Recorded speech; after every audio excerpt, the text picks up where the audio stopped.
आते फ्रेम च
बाग जो है वो तकरीबन सारा काट चुका है और तकरीबन जो है 3-4 दरख्त रह गए अमरूद के।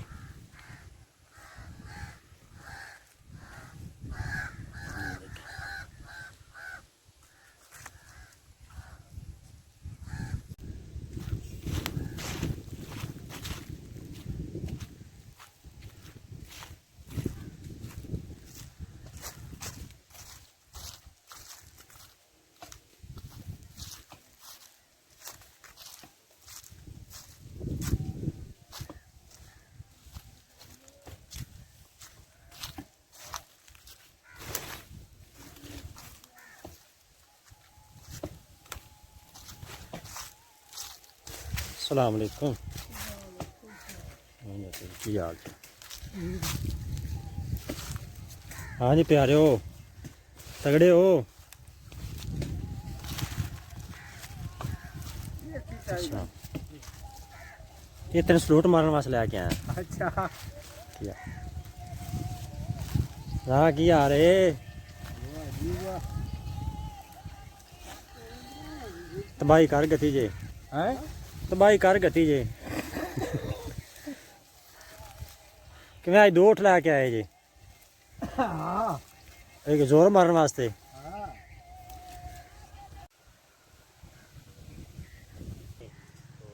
मिर्चों की तैयारी करनी है। जगह जो मैंने पहले गोदी काटी थी और अब जो है इसको अच्छी तरह ब्रीक करके खालियाँ बनाएंगे और फिर इस पर मिर्च लगाएंगे।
अदू भरा घोड़िया भरा जा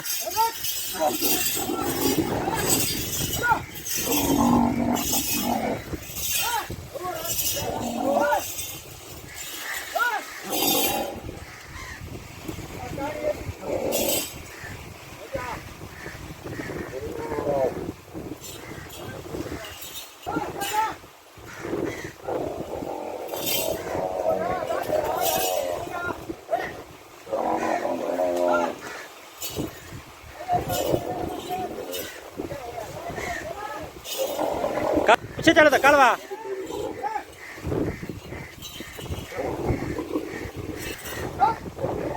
चल